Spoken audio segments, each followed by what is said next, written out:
James O'Barr nunca tuvo una vida fácil. Su madre era una constante paciente que salía y entraba a instituciones mentales de Michigan y a la que su desatención de salud conllevaría que servicios sociales visitaran su hogar para quitarle la custodia de sus hijos, entre en el que se encontraba apenas un bebé del cual no había un registro formal de siquiera cuándo había nacido. Se le daría la fecha del 1 de enero de 1960 y junto a su hermano mayor serían llevados a un orfanato en donde pues no saldrían del lugar solo hasta que eran adoptados los fines de semana por parejas que buscaban ponerlos a prueba para formalizar los papeles de adopción, cosa que desgraciadamente no pasaría en mucho tiempo. James y su hermano trataban de cuidarse el uno al otro y particularmente James la tenía mucho más difícil. A diferencia de su hermano que era rubio y bonito, James era bastante enfermizo y frágil, siendo objeto de burlas y de golpizas por los demás niños que lo terminaron por acercar al arte, primero coloreando los pocos libros que había en el lugar y cuando estos se acabaron, porque pues eran muy pocos, James arrancaba el papel tapiz de las paredes para dibujar. Eso fue por 7 años enteros hasta que fue adoptado por la familia Ovar, la que le dio su apellido. Su padre era un conductor de autobús y su madre trabajaba como mesera en un IHOP. Y como no tenían el dinero suficiente para contratar niñeras o una guardería, los hermanos pasaban la mayor parte del tiempo en un cine aprovechando las matinés y la permanencia voluntaria hasta que pudieran recogerlos, fuera en el cine o en el puesto de revistas que tenían cómics que estaba fuera del lugar, que James devoraba, quizás sin pagarlos o haciéndolo a escondidas, porque sus padres no apreciaban el mundo de la historieta y menos la idea de que James quisiera dedicarse a este. Con el rechazo de su familia, James O'Barr dibujaría a escondidas en escuelas o en bibliotecas públicas, tratando de llenar un portafolio para poder trabajar en las tradicionales casas editoriales americanas. Porque antes varios editores o dibujantes de DC o Marvel pues aceptaban ver tu material en convenciones y si tenías algo curioso que podían enseñar a los altos mandos, podrías estar trabajando en el sueño de escribir o dibujar cómics. Ese pues era el sueño de muchos niños como James que lo intentaron. Vaya que lo intentaron. Una vez tuvo la oportunidad de presentar su portafolio a Dave Cockrum, el legendario artista detrás del Giant Size X-Men de 1975, ese que muestra la segunda generación de mutantes que a la fecha siguen siendo los más populares del equipo. Bueno, Dave no fue agradable. Diría de su portafolio que Ovar no tenía talento, que perdía su tiempo y que mejor se volviera un camionero como su papá.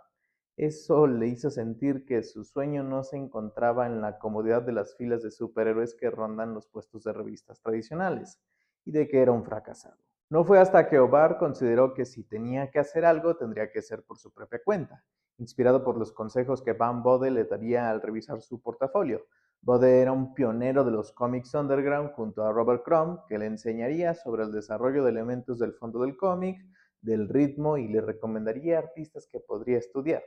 Ovar, con las recomendaciones de Bode, volvería a estar afianzado en su sueño y también encontraría el apoyo de su arte a través de su novia Beverly, la cual era tan importante que su primer trabajo publicado, que se llamaba Incidente en el Planetoide 7 de la revista Gauss, una historia de extraterrestres que se peleaba por una chica groupie, estaba al final dedicado a la que sería su futura esposa, lo cual nunca llegó a pasar porque para 1979 Beverly sería atropellada por un conductor ebrio que acabó con su vida. James, en medio de este duelo, terminaría aceptando entrar a un seminario militar para distraer su mente y pasando la mayor parte del tiempo dibujando manuales y panfletos sin ninguna gracia, pero siempre volvía a ese tema que lo dejaba en completa depresión. Su instancia en los Marines fue de 3 años, cuando finalmente era retirado del cargo cuando éste recibía la noticia de la muerte de su padre en 1981, haciéndolo volver a Detroit. James, a partir de su regreso, comenzó a idear un plan de venganza obsesivo, pensando que podría buscar al asesino de Beverly para quitarle la vida.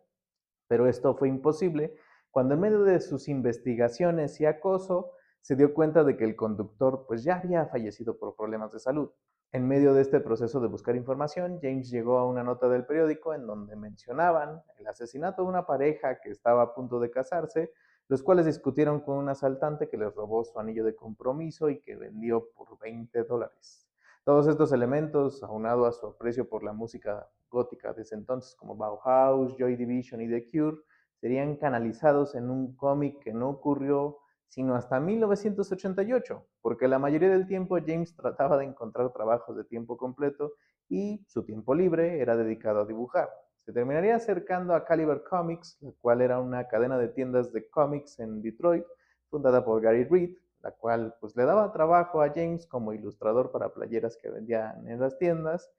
sin pagar derechos, como las que hacía de Batman, que se vendían mucho, y pues quedó fascinado con las páginas que recibía como muestra para verano de ese año. El Cuervo finalmente vería la luz en el primer número de la antología de la tienda Caliber Presenta en septiembre de 1988 para finalmente tener un cómic individual al año siguiente y rápidamente se volvería el cómic más vendido de la compañía, vendiendo su primer tiraje de 10,000 copias para noviembre, lo cual pues no suena mucho si pensamos en personajes como Spider-Man o Batman, pero era un tiraje independiente, que lo ponía en números comparativos con cómics como Las Tortugas Ninja o ElfQuest, grandes obras del cómic underground, y que a ese año se volvía pues, el más comentado de su estilo. Ese número elevado de copias hizo que James O'Barr rechazara seguir trabajando para Caliber y aceptaría una propuesta de parte de Tundra Comics, la recién fundada compañía de Kevin Eastman, precisamente uno de los creadores de las Tortugas Ninja, y en donde el Cuervo era republicado ahora en 2 tomos, los cuales también terminaron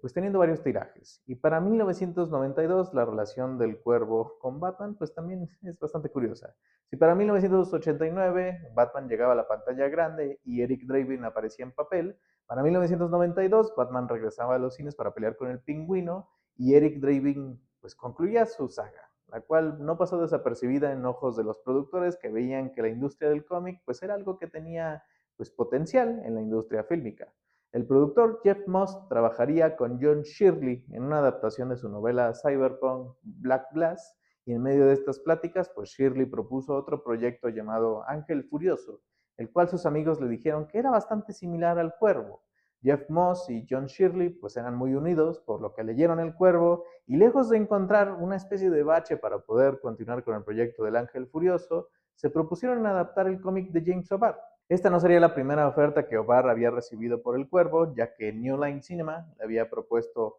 comprar los derechos del cómic, pero al saber que sería una película clasificación B, este sintió que el compromiso de los temas adultos del material sería omitido y rechazaría la oferta. El equipo, ahora conformado por los tres, terminaría consultando a Edward Pressman, productor de las 2 películas de Conan el Bárbaro, y que la mayoría del tiempo se dedicaba a la realización de películas de presupuesto medio, y aceptó en una cláusula que confinaba pues, la película a un presupuesto similar al de sus anteriores obras, menos de 20 millones, y con la opción de que éste pudiera elegir al director, con la promesa de que O'Barr y su equipo pudieran trabajar en el guión. Pressman finalmente elegiría de entre sus candidatos a Alex Proyas, un tipo australiano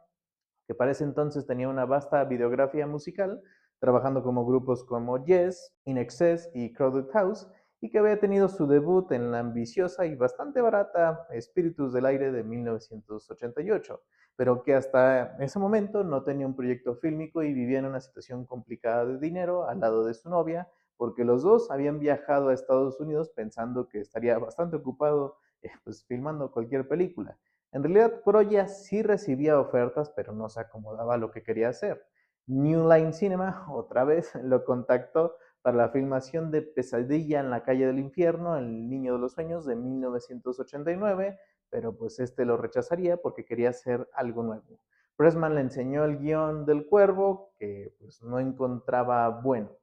De hecho, Proyas ha mencionado en varias ocasiones que era bastante atroz, pero esto le hizo buscar el cómic original de James O'Barr y quedó enamorado de lo que se podía hacer. Aceptando el proyecto, Alex Proyas terminó pidiendo una reescritura que fue parte de David Show. Curiosamente, y esta es la última ocasión que menciona New Line Cinema, uno de los escritores base del estudio que había trabajado en La Masacre de Texas 3 y en las secuelas de Critters. No la 2, que esa es muy buena, la 3 y la 4. Esas olvidadas por Dios y que una tiene a Leonardo DiCaprio chiquito y que pues parece que nadie ha visto porque ese es el único dato que queda en la memoria colectiva. Ocurre en un edificio y no es muy buena. Bueno, Proya se embarcó en una serie de discusiones con los productores, los cuales no aceptaron algunas ideas, como el hecho de que quisiera filmar en blanco y negro, respetando pues el aspecto visual del cómic, pero viendo su experiencia en el campo del video musical, entendieron que su principal fortaleza sería dejarlo elegir el soundtrack, que de acuerdo a él, pues era la base del filme. Y también la decisión más importante, pues, de la película, quién sería el cuervo, quién sería Eric Draven. La decisión fue bastante sencilla porque pues, realmente tenían tres posibles candidatos. Christian Slater y Johnny Depp tenían mucho mayor potencial considerando que los dos venían de varios éxitos de taquilla como Robin Hood o El joven manos de tijera, pero el tipo al que más le convenía la producción por ser relativamente barato, pues era Brandon Lee. Brandon Lee, que apenas tenía iniciando su carrera como actor de acción y que había ganado pues el corazón de aparentemente todo el mundo en la película de culto Masacre en el barrio chino de 1991, la cual pues hay que mencionar, es nuestro segundo video más visto en este canal. No le daba confianza a Proyas considerando que lo que hizo ahí fue un tono cómico de acción. Pero para Brandon Lee esta era la oportunidad que estaba esperando de su carrera. Entendía mucho el valor de las películas de cómics y con dedicación Brandon bajó de peso para tener una apariencia mucho más lánguida e incluso propuso hacerse un maquillaje para poder así estar más conectado al personaje y su agonía. Porque para él la idea de hacer pues, su representación de cara le daba más naturalidad a la idea de tener uno profesional. Y eso fue todo lo que necesitó Proyas para aceptarlo y para James O'Barr pues este había ganado un amigo, uno que interpretaba lo que lo sacó de la ruina emocional y pues monetaria. El Cuervo comenzó a filmarse el 1 de febrero de 1993, exactamente en el cumpleaños número 28 de Brandon Lee, en Carolina del Norte, en Wilmington, que era un lugar indicado para el tipo de proyecto de bajísimo presupuesto que era esta cosa, y que de manera bastante maliciosa, pues no querían pues, filmar en otras partes porque no querían pagar condiciones de seguridad para los involucrados fuera desde los encargados de la producción que trabajaron sin sindicatos 24 horas al día y en donde hubo sets quemados, sets destrozados por huracanes, cortados, electrocutados y hasta probablemente el asunto más infame de la película. El Cuervo es una de estas películas seminales para la generación de los noventas en una influencia imposible de medir, desde la forma en cómo revitalizó la moda gótica que pues era hecha de lado por el grunge, hasta la revitalización del cómic independiente que podía ser adaptado a la pantalla grande con éxito y rasgos de actuación que puedes encontrar en personas como Heath Ledger que adoptaron los manerismos de Brandon Lee en su Guasón. El Cuervo se volvió de esas películas clásicas de acción que pasaban en el TNT todo el tiempo. Era un personaje que tenías en playeras y juguetes y que todos nosotros elevamos a un estatus de leyenda y culto cuando nos disfrazábamos de el cuervo, porque era el disfraz más barato que podías obtener para Halloween. Viéndolo ahora 30 años de su estreno, pues no es difícil entender el por qué. El Cuervo particularmente es una película que detractores han mencionado como bastante vacía y con sumo interés en generar una atmósfera, no tanto interesada en un desarrollo coherente de su trama o la construcción de los personajes, y pues creo que es un juicio medianamente acertado, pero bastante pesado. Es cierto que tiene una trama simplona, un tipo regresa de entre los muertos para cumplir venganza sobre la muerte de su amada, y la forma de procesar las secuencias de acción por parte de Proyas pues es medio torpe, con cortes bastante frenéticos y efectos de ruidos genéricos sacados como del Chavo del Ocho, y sus personajes tienen una vagueza de interacción. Pero esto, aparte de ser consecuente de su tragedia, también me parece que adopta mucho el tono del cómic. En el cómic, el camino de venganza de Eric a veces es omitido porque James O'Barr está más preocupado por incentivarnos a leer las reflexiones de Eric Draven en torno al duelo, a la idea de haber regresado y sentir un vacío pues, emocional y en donde incluso poemas o partes de canciones aparecen olvidando la idea original de ver fallecer a los criminales que causaron esta pena. Esto de manera accidentada se adopta en la dinámica de la película en muchas ocasiones porque sirve como una especie de reflexión ante la pérdida de Brandon Lee y es imposible no hacer esa asociación porque hay momentos en donde Proyas decide filmar una especie de despedida a Brandon como Eric, como actor, dándole un espacio a una construcción icónica y catártica, sea pues con el cuervo tocando la guitarra todo furioso en el ocaso o despidiéndose de sus amigos Sara y el oficial Albrecht, en momentos bastante tiernos tratándose de la película que es. Es un tono solemne que es apoyado mucho porque el cuervo tiene una imperante necesidad de establecer una atmósfera que nadie en el medio del cómic filmado ha intentado imitar. El Detroit del Cuervo está conformado de espacios infernales, de viviendas completamente en tinieblas, construidas gracias a miniaturas a las que las llamas constantemente sobresalen. Un laberinto muy atinado y bastante sorprendente considerando la miseria que costó hacer la película y que le da un aire de pesadez a todos los involucrados. Sean personas nobles sin oportunidades que intentan hacer lo posible para sostenerse, o las verdaderas bestias que aprovechan la infamia del lugar para poner un punto más a este espacio de mierda. Y encima de todo se encuentra Top Dollar, interpretado por Michael Wincott, un sujeto que aprovechando el factor folclórico de la noche de brujas, fusiona esta idea con el control del crimen organizado de la ciudad, infundando pavor entre una decena de idiotas que controla bajo su estupidez absoluta, pensando que la destrucción y el caos es divertida, mientras este sigue haciéndose cada vez más rico, porque pues es una especie de chantaje para los negocios. Es un gran villano, algo bastante común por parte de Wincott, que tiene la fortuna de tener cara de malo y voz de malo, y creo que pocas veces ha aparecido en el cine como un sujeto pues normal. Esta poderosa imagen elegante es un alto contraste con Eric, y el cual, vamos, siempre ha dolido ver películas de Brandon Lee porque sabes que lo presente es un desperdicio de potencial y el cuervo es carta máxima de esta sensación. Brandon adopta tonos que pasa por las etapas del duelo en constante tristeza presente en su rostro, y cuando sabe de sus capacidades se entrega de una forma kinestética, saltando como una fiera, en donde cada músculo de su cuerpo se tensa en acrobacias y en donde su interacción con las personas raya en un delirio inmenso. Es un gato curioso jugando con sus víctimas sabiendo de sus capacidades de no morir, y en donde su maníaco rostro hace eco entre las sombras. Y cuando trata con sus amigos, pues toma un tono lamentable, de tratar de aceptar lo natural de su tragedia y abrazando el duelo a veces incluso con rasgos de comedia irónica a pesar de su situación. Todo esto está construido para el servicio de Eric y eso incluye la monstruosidad del soundtrack presente. No es mentira cuando gente como yo